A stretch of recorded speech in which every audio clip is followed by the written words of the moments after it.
Karena bersyukur Allah akan memberikan kebaikan. Janji yang akan diberikan itu baik di akhirat nanti dengan surga dan juga di dunia dengan melimpahnya kebutuhan atau terpenuhinya kebutuhan dengan melimpah. Assalamualaikum warahmatullahi wabarakatuh. Alhamdulillah, dua susunan kata yang paling pantas selalu diucapkan oleh seorang muslim sebagai kata puja dan puji serta berterima kasih dan bersyukur kepada Sang Pencipta Allah.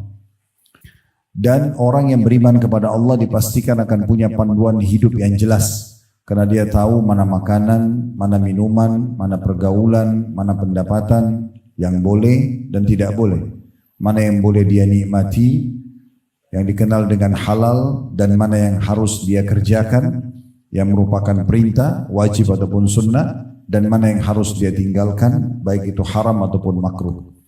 Baik teman-teman sekalian, kesempatan ini sesuai dengan permintaan judul, kita akan bahas tentang masalah syukur. Syukur ini bahasa Indonesianya terima kasih sebenarnya, berterima kasih. Cuma memang syukur ini lebih banyak digunakan ya kepada Allah Subhanahu wa taala. Tadi saya sempat bacakan surah Ibrahim, surah nomor 14 ayat 7. Allah Subhanahu wa taala berfirman, la in syakartum la azidannakum wa la in kafartum inna adzabi lasyadid.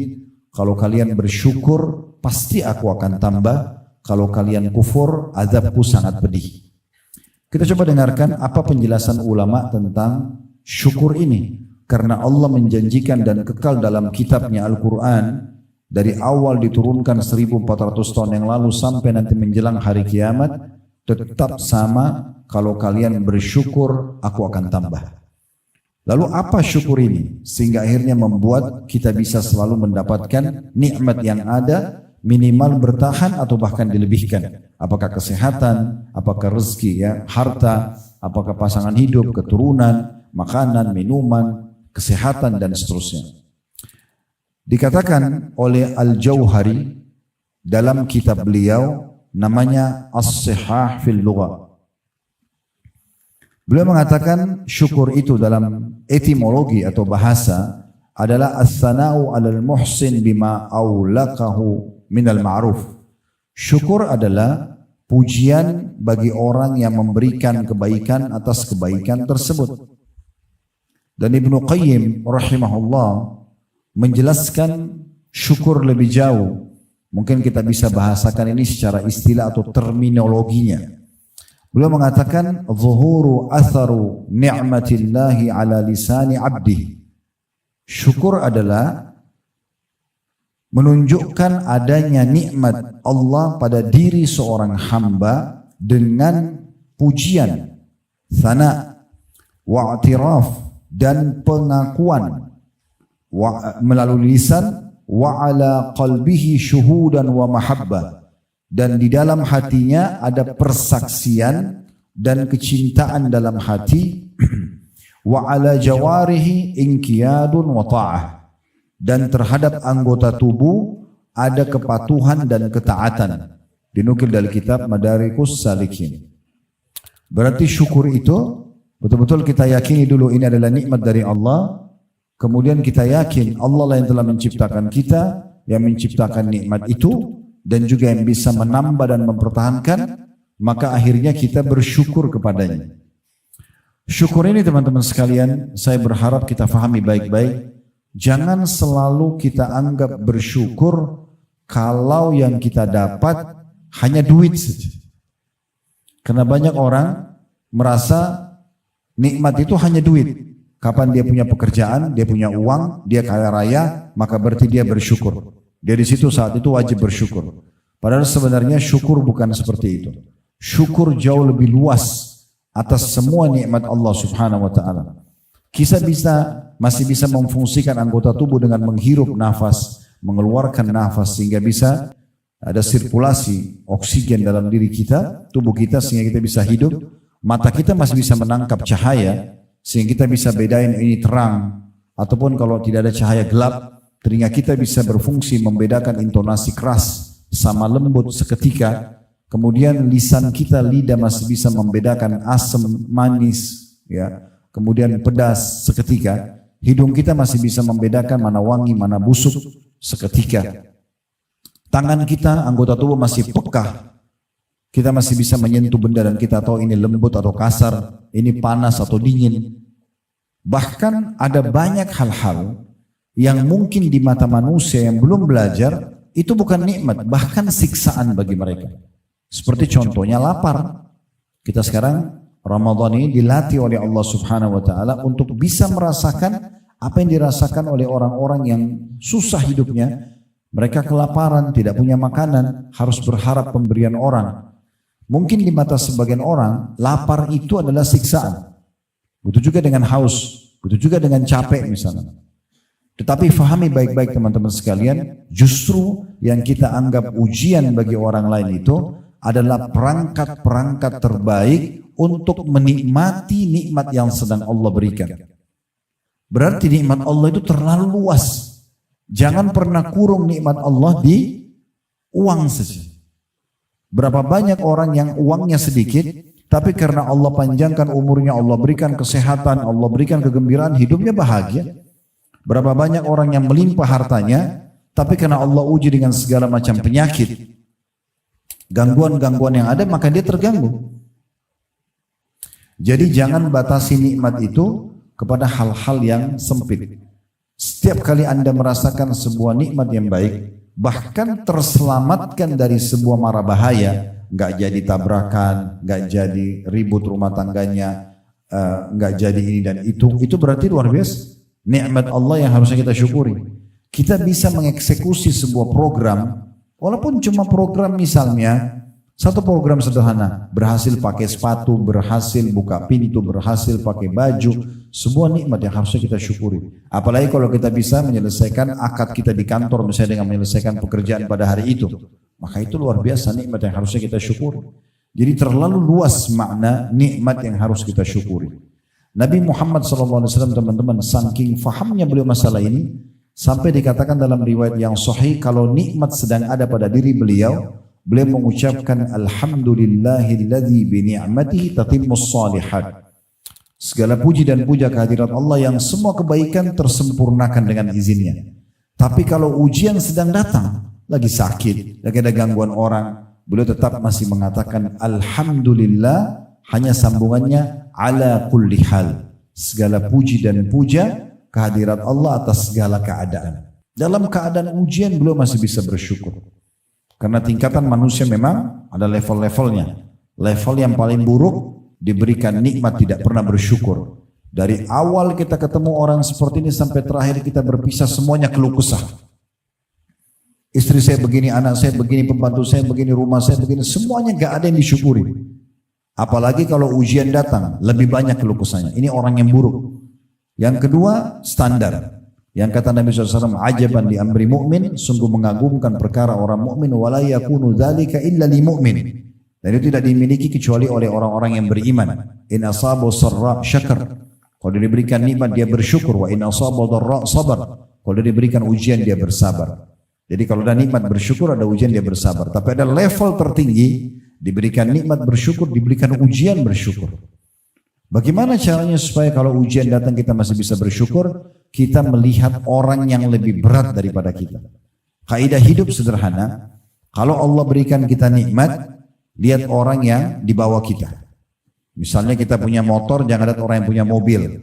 Kita punya mobil tahun 2019, jangan lihat orang yang punya mobil 2024 misalnya. Karena kita tidak akan bersyukur kalau lihat orang yang di atas. Lihat orang yang di bawah kita kalau nikmat. Kita akan selalu bersyukur. Kalau diberikan ujian, lihat orang yang di atas kita.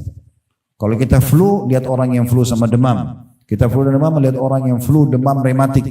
Kan gitu. Lebih besar, sehingga nikmat, sehingga ujian itu jadi kecil buat kita. Dan belum lagi kata Nabi SAW, Allah terus menguji seorang muslim di dirinya, di keluarganya, di hartanya, sampai dia dan keluarganya bertemu dengan Allah tidak tertinggal satu dosa pun. Jadi ujian selain memang dia pahala kalau kita bersabar, dia juga bisa menghilangkan dosa-dosa. Dan dia level untuk upgrading kualitas kita. Kalau tanpa ujian teman-teman, maka kita tidak akan pernah terupgrade menjadi orang yang lebih baik. Tantangan-tantangan hidup, gitu kan? Kalau semuanya baik-baik mulus-mulus saja, tidak ada tantangan. Seperti kalau film nggak ada penjahatnya, nggak ada yang nonton. Jadi memang ada ujian-ujian itu datang. Saya bukan motivasi nonton film ya, tapi cuma memberikan contoh gambaran saja. Allah Subhanahu wa taala sendiri memang selain memerintahkan hamba-hambanya bersyukur, Allah juga menjadikan sifatnya Allah adalah asy-syakur, yang maha bersyukur atau menilai kebaikan. Sebagaimana Allah sebutkan dalam surah Asy-Syura, surah nomor 42 ayat 23, innallaha ghafurun syakur. Allah itu ghafur, maha pengampun, dan suka mengampuni dosa-dosa hambanya walaupun terulang, yang penting dia tulus dalam bertaubat, dan syakur, maha menilai kebaikan hamba-hambanya dengan cara membalas berlipat ganda dari kebaikan yang dikerjakan oleh seorang hamba. Misalnya kita cuma bersedekah 1.000 rupiah, Allah nggak balas kita dengan 1.000 rupiah, ditulis di amal kita. Allah mengatakan dalam Al-Quran, man ja'a bil hasanati falahu asyru amsalihha. Siapa yang berbuat satu kebaikan, Allah akan lipat gandakan 10 kali lipat. Jadi Allah tidak balas sesuai dengan nilai kita, tapi Allah lebihkan. Ini salah satu sifat syakurnya Allah. Jadi sedikit beramal sebagai tanda sifat Allah yang syakur, Allah lipat gandakan balasannya dengan tidak masuk di akal. Mungkin Anda hanya dengan memberi makan orang satu kali yang lapar, Allah berikan Anda makan 2 tahun tidak pernah kelaparan misalnya. Nah seperti itu sifat syakurnya Allah. Dalam ayat yang lain Allah juga mengatakan dalam surah At-Taghabun surah nomor 64 ayat 17, wallahu syakurun halim. Allah itu zat yang gemar membalas berlipat-lipat ganda dari apa yang dibuat oleh seorang hamba, dan juga maha lembut dan maha bijaksana. Kedua makna ayat tadi, Asy-Syura disebutkan oleh At-Tabari dalam tafsir beliau, tafsir di jilid 21 halaman 531, dan ayat At-Taghabun disebutkan Ibnu Katsir dalam tafsir beliau di jilid 8 halaman 141. Allah Subhanahu wa taala juga menyebutkan bahwasanya para nabi-nabi itu mereka memang punya hati-hati yang bersih dan suka sekali bersyukur, sehingga selalu kebutuhan mereka Allah penuhi, dan selalu kalau ada ujian Allah berikan jalan keluar. Jadi ternyata syukur itu bukan hanya sekedar mendatangkan nikmat, tapi justru juga memberikan solusi dari permasalahan-permasalahan kita. Sebagaimana Allah sebutkan contohnya tentang Nabi Nuh alaihissalam di dalam surah Al-Isra surah nomor 17 ayat 3, dzurriyyatan man hamalna ma'a Nuh innahu kana 'abdan syakura. Sungguhnya keturunan-keturunan manusia yang kami bawa selamatkan di kapal bersama Nuh, dan dia adalah hamba yang suka bersyukur. Kalau pernah dengar kisahnya alhamdulillah, kalau belum pernah dengar, di antara pertolongan Allah Subhanahu wa taala kepada Nabi Nuh alaihissalam karena beliau suka sekali bersyukur, dinukil sebuah riwayat setelah beliau 950 tahun mendakwahi kaumnya, sebagaimana Allah jelaskan dalam Al-Quran, alfasanatin illa khamsuna ama. Nuh tinggal di kaumnya 1000 tahun kurang 50 tahun, 950 tahun. Intinya teman-teman sekalian, Nabi Nuh AS berdoa kepada Allah, ya Allah, saya sudah dakwahi mereka, siang, malam, mereka tidak mau dengar, tetap aja mau nyembah berhala, tetap aja kufur kepadamu, maka datangkan hukuman buat mereka. Akhirnya Allah Subhanahu wa taala mengirim Jibril dan menyampaikan kepada Nabi Nuh alaihissalam, sekarang buat kapal. Buat kapal, dan waktu itu kebetulan lokasi dakwah Nabi Nuh di padang pasir, nggak ada air. Jadi buat kapal itu sangat tidak masuk akal manusia. Maka disuruhlah buat kapal, Nabi Nuh dengan orang beriman buat kapal. Setiap kali lewat orang-orang kafir dari kaumnya, selalu mengatakan, hai Nuh, kamu sudah gila ya? Ngapain buat kapal di tengah padang pasir? Untuk apa diolok-olok? Nabi Nuh alaihissalam tetap saja mengerjakan sesuai dengan perintah Allah. Sampai kapal itu sudah mau selesai, teman-teman, atau sudah selesai kurang lebih, maka tidak cukup di situ, kaumnya menyakiti Nabi Nuh alaihissalam dengan cara mereka sepakat untuk buang air besar dan buang air kecil di kapal Nabi Nuh. Sehingga kapal Nabi Nuh penuh dengan kotoran manusia. Maaf, kencing dan tinja. Setelah penuh semuanya itu, rupanya Allah Subhanahu wa taala datangkan ujian kepada orang-orang kafir ini, mereka kena penyakit kulit dan mereka tidak temukan obatnya. Mereka coba berobat sana sini nggak bisa. Sampai ada satu orang di antara mereka yang kebetulan badannya penuh dengan penyakit kulit itu, dia buang air di kapalnya Nabi Nuh. Maaf, ini kisahnya begitu, dia kepleset jatuh di kotoran manusia yang ada di situ, kotoran orang-orang kafir. Begitu dia keluar, sembuh penyakit kulitnya. Maka dia pun pulang kepada kaumnya heran. Karena orang ini adalah orang yang paling rusak kulitnya, kok bisa sembuh? Mereka tanya, kamu bagaimana bisa sembuh? Dia ceritakan, tadi saya kepleset di kapal yang ada kotoran kita. Waktu saya kena kotoran kita sembuh. Maka semua orang-orang kafir datang kepada Nabi Nuh membersihkan kotoran mereka sendiri. Sampai kepada cuilan kotoran terakhir mereka ambil, Allah mudahkan sehingga bersih untuk membersihkan penyakit mereka. Setelah kapal itu kembali bersih, sudah nggak ada lagi kotoran-kotoran, sudah nggak ada lagi baunya, barulah Allah SWT suruh Nabi Nuh dan orang beriman naik, lalu Allah datangkan banjir besar. Allah datangkan pertolongan bagi orang yang suka bersyukur dengan caranya. Dinukil sebuah kisah, seorang saleh dulu di wilayah Irak, kisah salafus saleh, kisah klasik. Zaman itu belum ada lampu penerangan kayak kita sekarang, sehingga orang mengandalkan bekerja di waktu pagi sampai maghrib. Nah biasa pasar-pasar pun semua sudah tutup di waktu malam, maghrib kayak kita gitu. Karena gak ada penerangan. Orang ini kebetulan kerja harian, gaji harian. Setiap dia kerja ada pendapatan, dia beli makanan bawa pulang buat istri anak. Dia nggak punya simpanan sama sekali, keadaannya miskin. Tapi dia selalu bersyukur dengan keluarganya. Satu waktu dia pulang ke rumahnya, kemudian dia nggak dapat kerjaan hari itu, nggak ada income. Istrinya tanya, sudah malam, ada makanan hari ini buat kami? Nggak ada. Saya sudah keliling-keliling, nggak dapat kerjaan hari ini. Lalu bagaimana? Saya sama anak-anak belum makan. Baik, saya istirahat sebentar kata suaminya. Coba nanti sebentar saya keluar, baru saya cari. Mudah-mudahan Allah berikan kepada kita. Kita terus saja bersyukur. Setelah selesai dia istirahat sebentar, dia keluar. Dia pun tidak tahu harus kemana. Mau ngetuk rumah orang, orang sudah pada tidur malam. Dia cuma pada terfikir, terilhamkan di benaknya untuk datang ke masjid. Ada masjid di sekitar rumah dia pergi ke sana. Zaman dulu tidak ada penerangan, jadi orang pakai obor. Dia nyalain satu obor sama dia, kemudian dia sholat 2 rakaat setelah wudu. Lalu dia berdoa kepada Allah sambil mengeluh, ya berkeluh kesah dengan Tuhannya, manja dengan Tuhannya, mohon merengek-rengek. Disebutkan dalam kisah ini, di malam itu raja yang sedang berkuasa di wilayah itu tiba-tiba gelisah, nggak bisa tidur. Dia mimpi melihat neraka, melihat kematian, dia ketakutan. Muslim. Maka dia pun terbangun, lalu dia bilang, ya Allah, aku yakin ini peringatan dari engkau. Maka sebagai bentuk taubatku dari dosa-dosa, dan aku khawatir jangan sampai aku termasuk orang yang kau hukum, maka aku akan sedekah sebagai tanda syukur kepadamu atas uang-uang, atas engkau selamatkan, masih kasih aku umur, dan aku diberikan mimpi supaya aku sadar. Maka dia mengambil beberapa kantong uangnya, itu berisikan dinar emas, cukup besar. Kemudian dia bilang, ya Allah, malam ini pandulah aku menuju kepada hambamu yang aku bisa bantu. Karena malam begini siapa juga yang mau diberikan, orang sudah pada tidur semua. Maka dia naik kudanya, kemudian dia biarkan jalan kuda itu. Ternyata kuda ini dengan hikmah Allah mampir ke masjid yang ada tadi orang miskin itu. Kemudian dia turun, dia heran kenapa kuda ini berhenti di masjid itu. Kemudian dia turun, dia masuk ke dalam, dia temukan orang tadi lagi berdoa kepada Allah. Dan dia dengar keluh kesahnya. Seharian belum makan, dia butuh makanan, ya Allah tolonglah dan seterusnya. Maka yang terjadi teman-teman sekalian, pada saat itu si raja ini setelah orang miskin itu selesai berdoa, dia mengatakan, saya sudah mendengarkan doamu dan saya raja yang berkuasa di wilayah ini. Karena masa dulu tidak ada kamera, orang tidak tahu foto rajanya, muka rajanya seperti apa. Dia bilang, saya raja yang berkuasa, saya ingin sekali bersedekah malam ini, maka saya akan berikan harta ini kepada kamu. Dan perlu kamu tahu, sebagai rasa syukur saya kepada Allah, karena saya bisa bersedekah, saya bisa diberikan rasa sadar untuk takut kepada Allah, sehingga saya segera tobat kepadanya. Setiap engkau butuh bantuan, silakan datang kepadaku.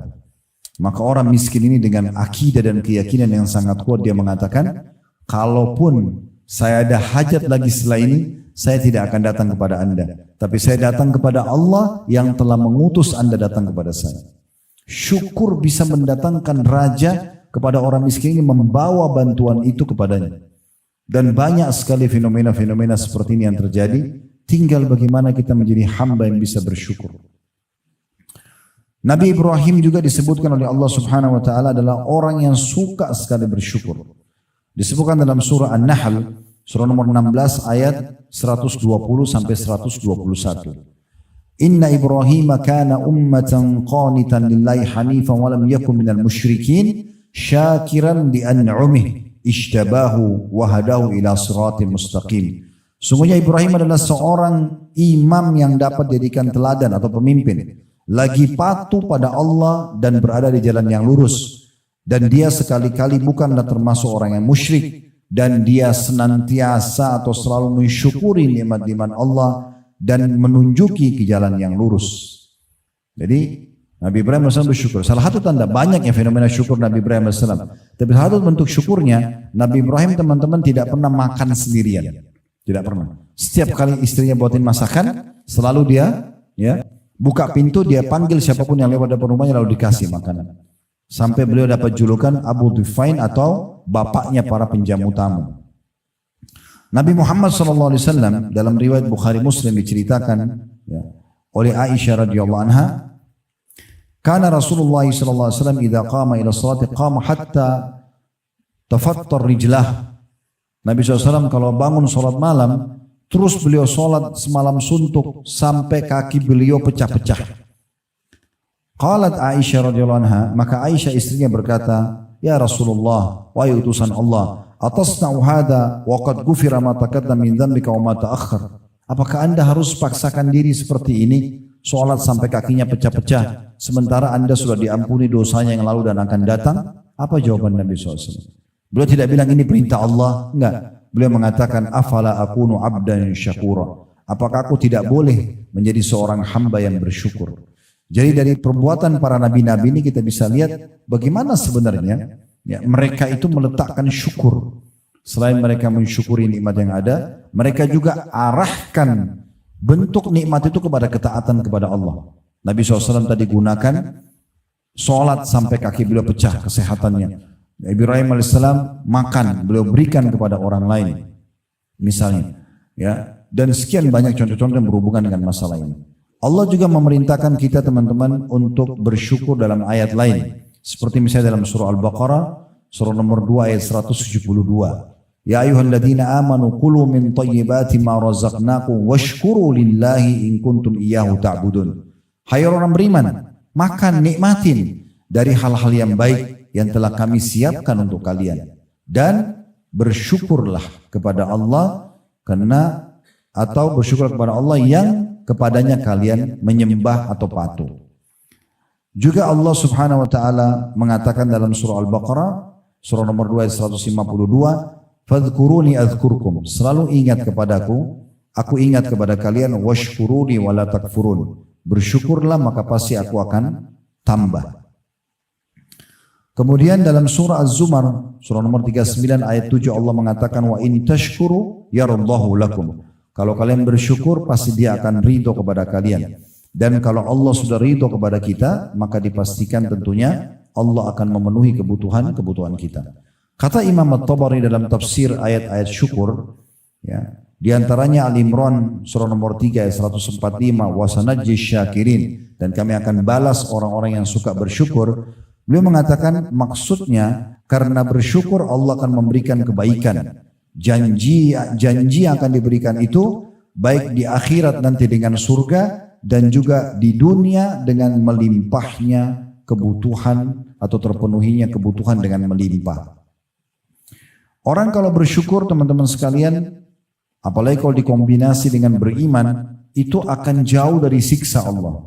Akan jauh dari siksa Allah. Allah kekalkan dalam surah An-Nisa surah nomor 4 ayat 147, ma yaf'alullahu bi'adzabikum in syakartum wa amantum.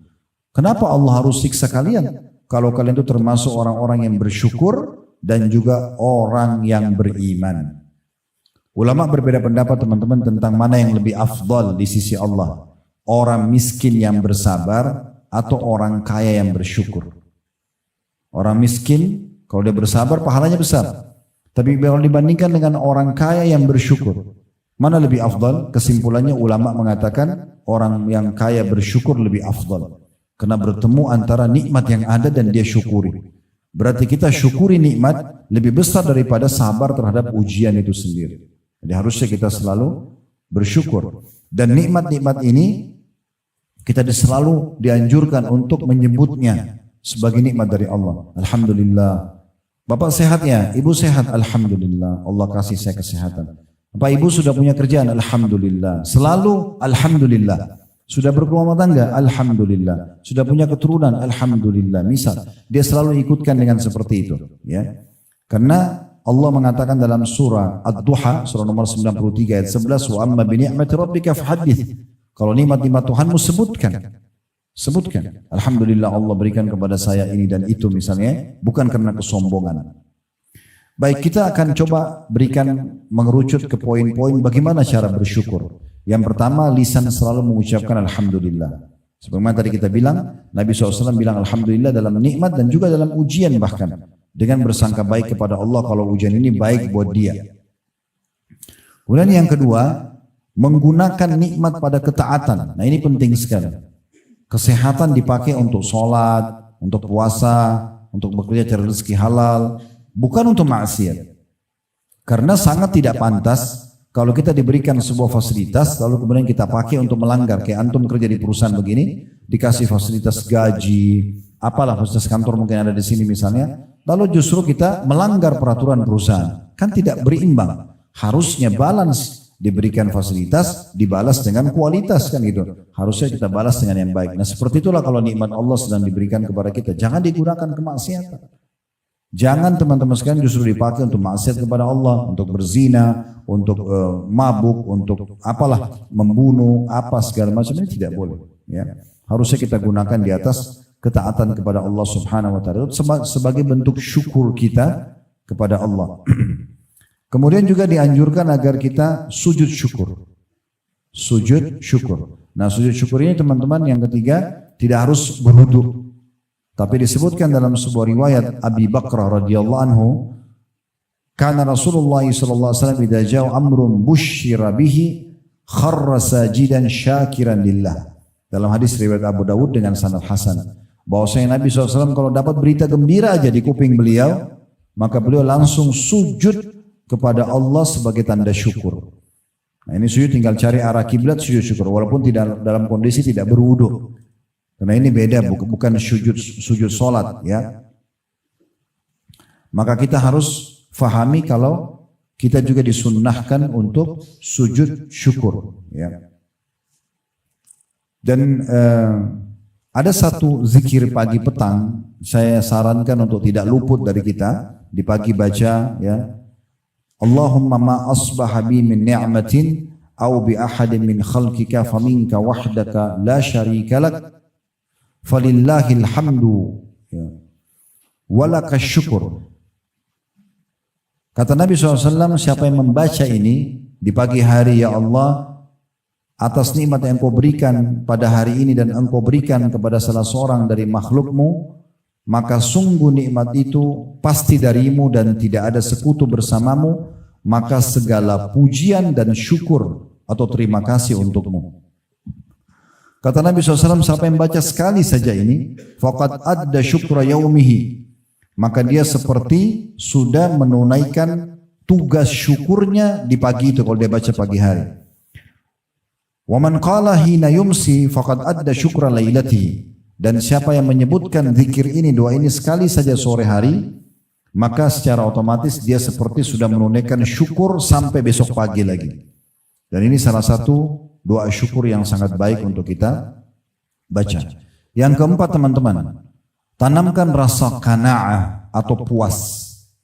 Merasa puas dengan pemberian Allah. Bagaimana caranya? Tadi saya bilang kaidahnya, lihat orang yang lebih rendah dari kita dari sisi nikmat. Lihat orang yang lebih rendah. Teman-teman dapat gaji UMR misalnya berapa? 4 juta, 4,8 atau berapa misalnya.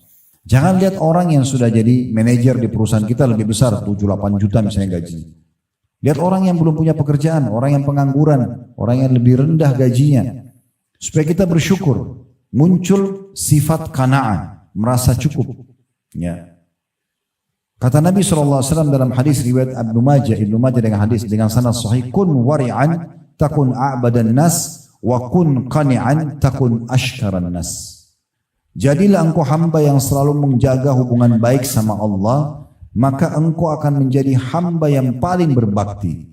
Dan jadilah hamba yang paling suka puas terhadap pemberian Allah, maka engkau akan menjadi hamba yang paling bersyukur. Dan dengan itu berarti otomatis akan ditambah nikmat. Karena kaidahnya tadi kalau kita bersyukur akan ditambah.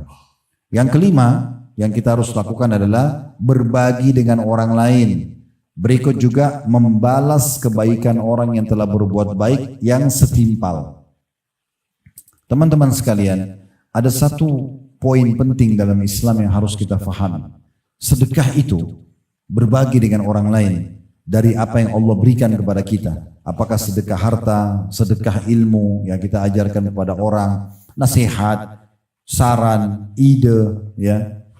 Semua itu adalah hal yang sangat baik ya untuk kita lakukan. Dan kita berbagi dengan orang lain. Ada misalnya perusahaan kita maju, lalu ada yang tanya, bagaimana kiat suksesnya? Ceritakan, biarkan orang maju juga.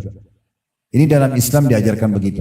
Kita beda dengan pemahaman kapitalis yang biasa menganggap orang kalau berbagi berarti dia akan kehilangan dong resep makanan, resep suksesnya, rahasianya dia, gitu kan? Atau kalau dia keluarin duit 1 juta, dia keluarin 100.000. Berarti secara hitung-hitungan menurut kapitalis 100.000 kurang 1 juta kurang 100.000 jadi sisa 900.000. 100.000-nya dianggap kerugian bagi mereka.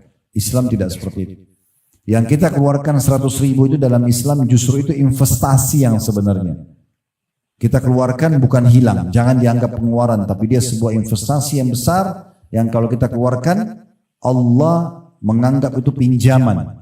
Allah berfirman, "Man dzalladzi yuqridullaha qardan hasanan fayudha'ifahu lahu adhafan katsira." Siapakah yang mau meminjamkan untuk Allah, lalu Allah lipat gandakan dengan lipat-lipat ganda yang sangat banyak. 100.000 itu tidak akan kembali, tidak akan dicatat di buku amal kita 100.000, tapi lipat ganda menjadi 10 kali lipat, bahkan kelipatan yang banyak, dan Allah bisa ganti berlipat-lipat ganda dari apa nilai yang sudah kita keluarkan. Itu kaidahnya. Jadi jangan pernah berpikir teman-teman, dan jangan tanamkan sifat kapitalis dalam diri kita. Karena mereka selalu mengatakan menabung pangkal kaya, Islam mengatakan sedekah pangkal kaya. Tidak akan ketemu ini. Menabung selalu pelit, tidak mau keluarin. Tapi kalau kita berbagi sedekah pangkal kaya, kaidah Islam ini akan selalu mengeluarkan. Dia tidak bisa ketemu, satu nahan, satu keluarkan. Coba pakai resep ini. Berbagi dengan orang lain. Maka pastikan itu salah satu bentuk syukur yang akan mendatangkan nikmat melimpah kepada kita. Makanya termasuk dalam hal ini teman-teman sekalian, selain kita berbagi sama orang lain, tadi saya bilang kita harusnya juga membalas kebaikan orang lain dengan yang setimpal. Apa saja orang memberikan apa kepada kita, makanan misalnya dikirim di tangga, kita balas dengan makanan. Kita diberikan pakaian, kita kasih pakaian. Kita diberikan apa saja jasa, kita balas juga yang setimpal, gitu kan? Dan ini semua adalah perintah Nabi SAW. Di mana beliau bersabda dalam hadis riwayat Abu Daud dengan sanad sahih, Man sana'a ilaikum ma'rufa fakafi'uh. Siapa yang telah berbuat baik pada kalian maka balaslah dengan yang setimpal. Fa in lam tajidu ma tukafi'uhu fad'u lahu hatta tarau annakum qad kafa'tumuh. Kalau kalian tidak mampu menyamakan atau memberikan balasan, maka minimalnya doakan kebaikan sampai kalian merasa sudah membalas kebaikan dia.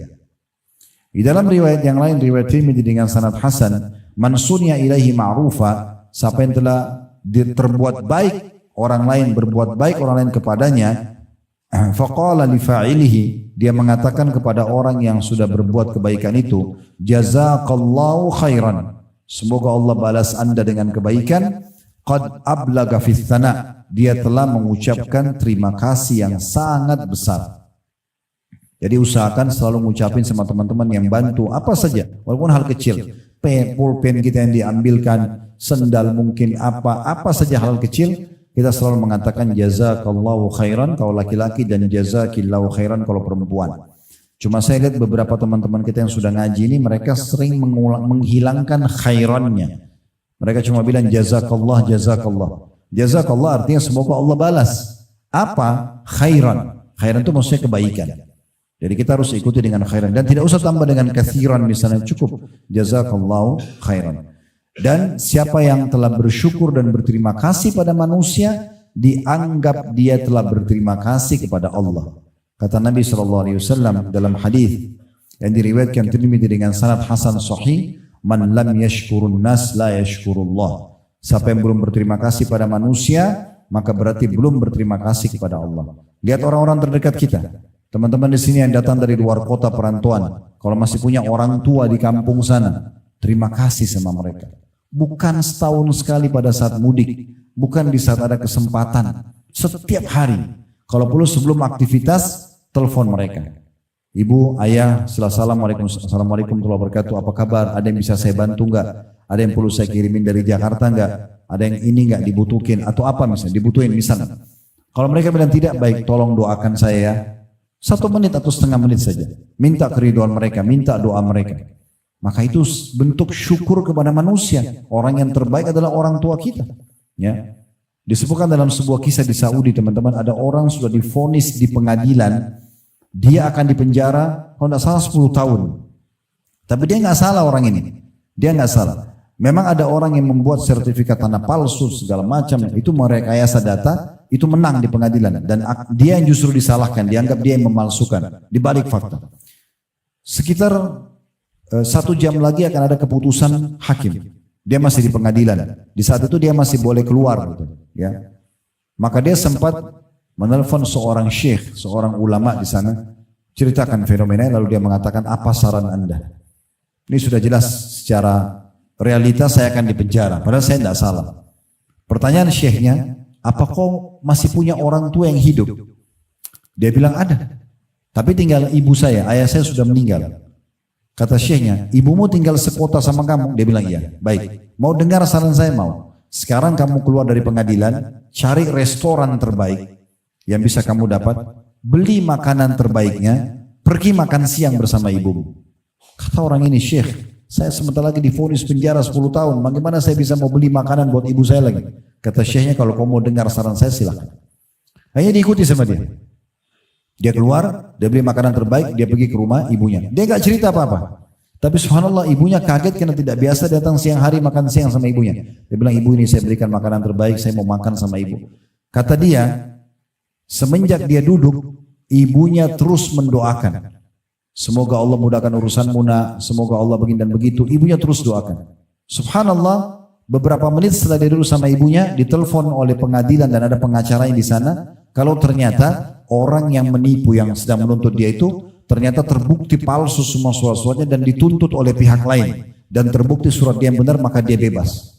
Dia telepon syekhnya, syekh, assalamualaikum warahmatullahi wabarakatuh. Alhamdulillah syekh, berita gembira, saya enggak jadi divonis. Kata syekhnya, kira-kira menurut kau apa sebabnya? Dia bilang, doa ibu saya. Doa ibu saya.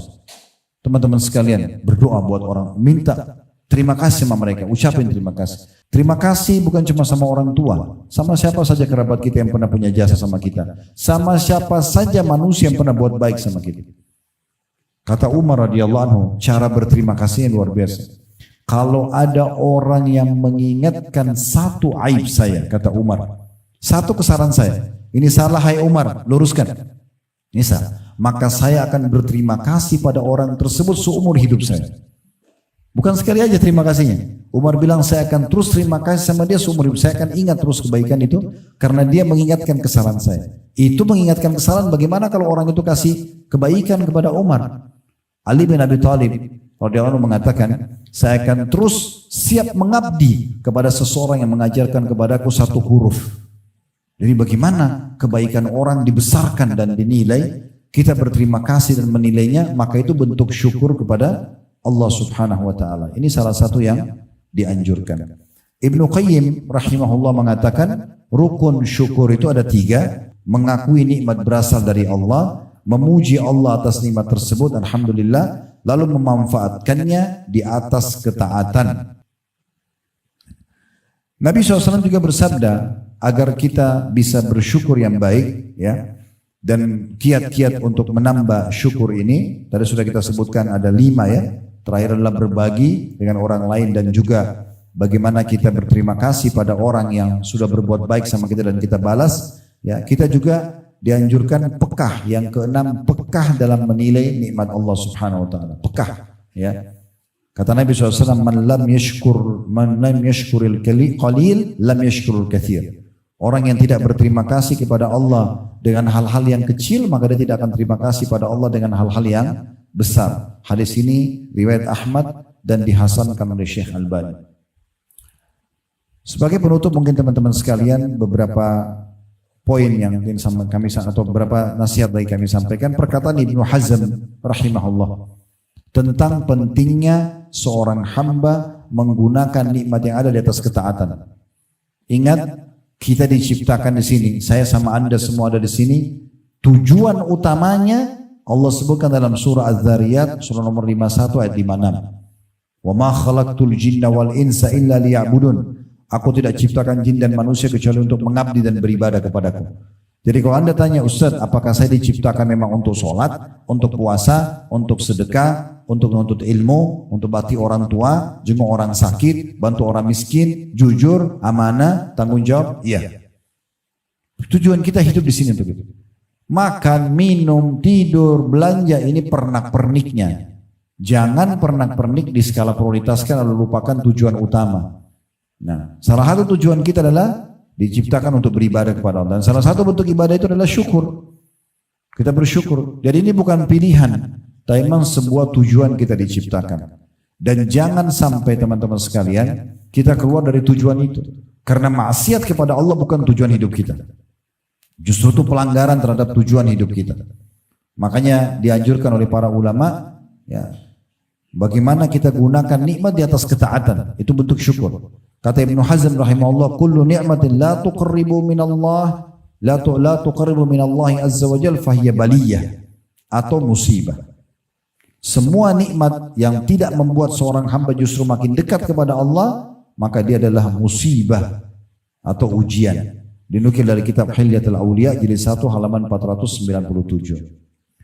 Kemudian Nabi SAW bersabda, la yarzuqullahu abdan syukra fayuhrimuhu ziyada. Tidak ada seorang hamba yang Allah karuniakan lisannya bersyukur, ya, kemudian Allah tidak tambahkan. Artinya pasti Allah akan tambah apa yang telah Allah berikan kepada dia. Ini disebutkan oleh Al-Baihaqi. Dan sebagai penutup perkataan Hasan Basri rahimahullah, beliau berkata, sesungguhnya Allah memberi nikmat kepada siapa saja yang dia kehendaki. Jika seseorang yang dikehendaki, jika seseorang itu tidak bersyukur, maka akan berbalik menjadi siksa. Dan kalau orang itu bersyukur, maka akan bertambahlah nikmat tersebut. Dan kalau orang justru membuka atau menggunakan nikmat itu dalam kemaksiatan, maka kata Nabi SAW, inna rajula la yuhramur rizqa bidzambi yusibu. Hadis riwayat Ibnu Majah. Seorang hamba itu bisa terharamkan dari banyak rezeki justru karena dosa yang dia buat. Jadi jangan pernah berpikir teman-teman sekalian dengan ada gaji misalnya lalu dipakai ke karaoke, dipakai ke diskotik, dipakai berzina. Oh, nggak ada masalah, saya sudah punya kerjaan kok. Tidak.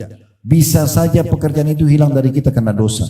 Karena kita mencorengnya dengan dosa. Dan itu bukan bentuk syukur kepada Allah. Kalau kita gunakan nikmat atas kemaksiatan, harusnya makin rajin sholat, makin tutup aurat, ya makin suka bersedekah, makin bakti sama orang tua. Nah itu bentuk syukur terhadap nikmat. Semua orang yang gunakan nikmat di atas kemaksiatan, pastikan hanya hitungan waktu akan hilang dari dia. Lihat orang-orang yang korupsi misalnya.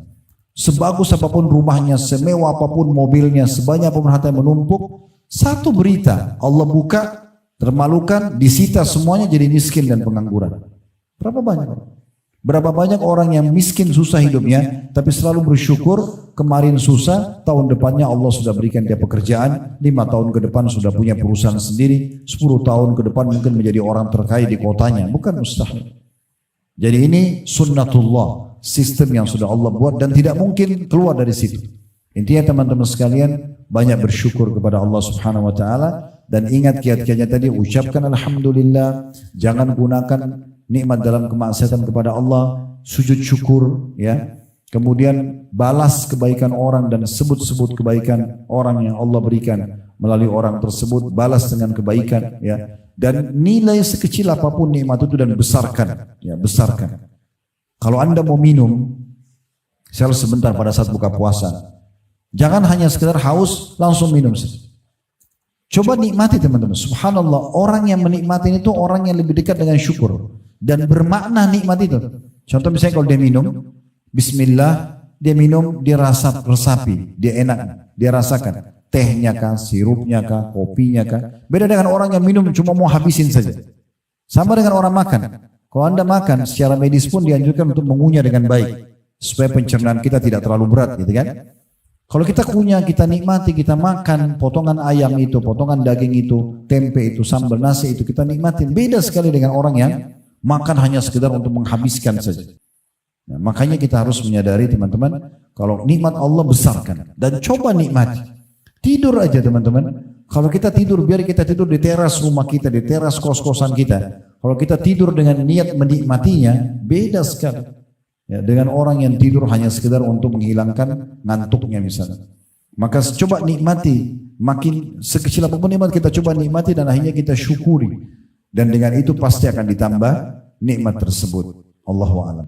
Mudah-mudahan apa yang kita bahas hari ini bermanfaat buat kita semua. Allah terima seluruh ibadah yang pernah kita kerjakan, yang sedang kita kerjakan, yang akan kita kerjakan sampai menjelang ajal nanti dengan pahala yang sempurna. Dan semoga Allah maafkan semua dosa-dosa kita. Allah terima seluruh ibadah yang sudah kita kerjakan. Dan juga Allah memberikan kita panjang umur di atas kesempurnaan ilmu dan juga amal saleh. Serta semoga Allah jaga persatuan, kesatuan dan kemerdekaan kita. Allah amankan negeri kita. Allah makmurkan dan juga Allah jadikan contoh bagi negara-negara yang lain.